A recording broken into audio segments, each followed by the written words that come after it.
Breaking news is unfolding across the United Kingdom tonight, and the situation developing in London is rapidly becoming one of the most significant moments of civil unrest the capital has witnessed in years. Just minutes ago, official figures confirmed that approximately 1,975 tractors have entered central London, freezing major transport routes, blocking key junctions, and forcing authorities to implement emergency traffic controls across large parts of the city. What began as scattered convoys moving slowly toward the capital has now become a near-total gridlock in some districts, with agricultural machinery lining streets usually dominated by buses, taxis, and commuters rushing home. From Westminster to Whitehall, from bridges crossing the Thames to arterial roads feeding into the city, the impact is immediate and impossible to ignore. Police helicopters hover overhead, monitoring the scale of the protests from above, while officers on the ground attempt to manage crowds, redirect vehicles, and maintain access for emergency services. Sirens echo in the distance, not from unrest, but from ambulances navigating narrow corridors left open amid rows of tractors idling side by side. Officials stress the demonstration remains largely peaceful, but acknowledge that the level of disruption is extraordinary. For many Londoners caught in the unfolding chaos, the sight is surreal. Towering tractors rumble past historic landmarks, hazard lights flashing against centuries-old stone.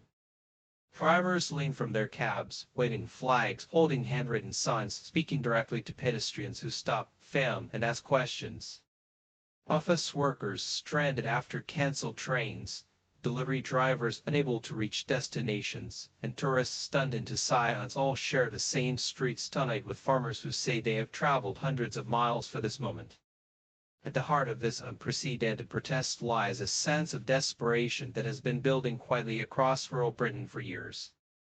Farmers say this is not a spontaneous act of defiance, but the result of long-standing frustration over rising costs, shrinking profit margins, and policies they believe are eroding the very foundation of domestic agriculture. Fuel prices have climbed relentlessly. Fertilizer costs have surged beyond what many small and medium farms can absorb.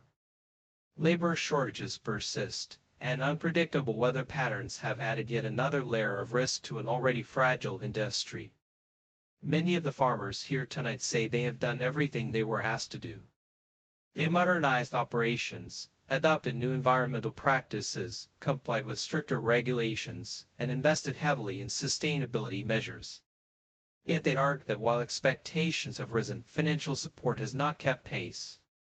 At the same time, they face competition from imported products that they claim do not always meet the same standards, leaving British producers squeezed between rising costs and falling returns. The question echoing through the capital tonight is one that reaches far beyond the farming community. Who is Britain really serving? Protesters argue that policy decisions increasingly prioritize short-term affordability and global trade flexibility over long-term domestic resilience.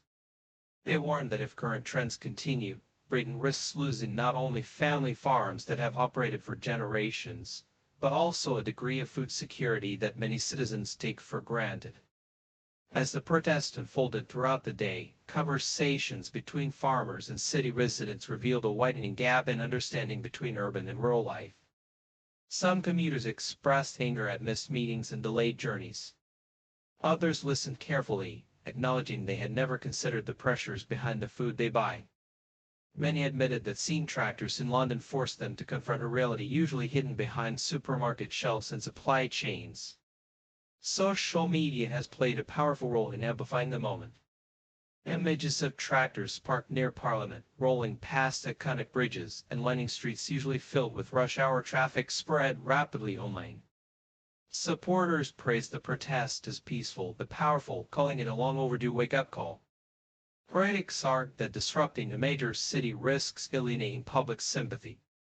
Yet even those critical of the tactics conceded that the message could no longer be ignored. Inside government offices, the reaction has been cautious but tense. Ministers acknowledge the depth of frustration within the agricultural sector, while insisting that reforms are necessary to modernize farming, meet environmental commitments, and keep food prices affordable for consumers. Officials point to replacement support schemes introduced in recent years aimed at encouraging innovation, sustainability, and efficiency. However, many farmers argue these programs are overly complex, slow to deliver meaningful relief, and disproportionately benefit larger operations with greater administrative capacity. Opposition figures have seized on the unfolding crisis, accusing the government of neglecting rural Britain and failing to manage the transition away from older subsidy models responsibly. They warn that without urgent intervention, the country risks hollowing out its agricultural base, leaving communities economically and socially vulnerable. Analysts note that while reform may be inevitable, the pace and distribution of its impact have become deeply contested. As evening approached, the disruption intensified. Buses were rerouted, train services adjusted, and motorists urged to avoid central London altogether. Police increased their presence, maintaining a careful balance between enforcement and facilitation. Protest organizers repeatedly urged participants to remain calm, avoid confrontation, and keep agreed emergency lanes open. Their stated aim, they insist, is visibility rather than violence, pressure rather than chaos.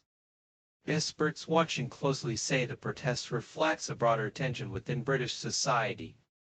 Urban centers often drive policy priorities focused on global competitiveness, environmental targets, and consumer affordability. Rural communities, meanwhile, feel increasingly sidelined, bearing the costs of transition without sufficient voice in shaping outcomes. Economists warn that weakening domestic agriculture could leave Britain more exposed to global supply shocks, price volatility, and geopolitical uncertainty. For many of the farmers present tonight, the protest is deeply personal. Some speak of land passed down through generations, now threatened by mounting debt and uncertain futures. Others describe mental health strains, long hours, and the emotional toll of watching livelihoods erode despite relentless effort.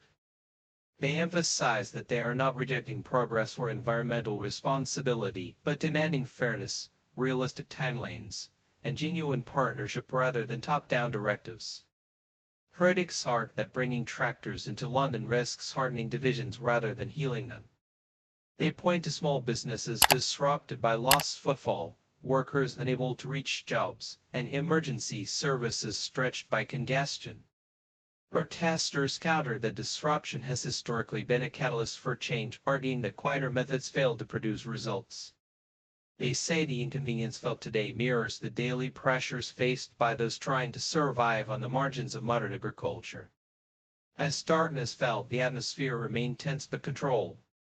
Long lines of tractors stood with headlights glowing, engines idling softly, drivers sharing food, stories, and quiet determination.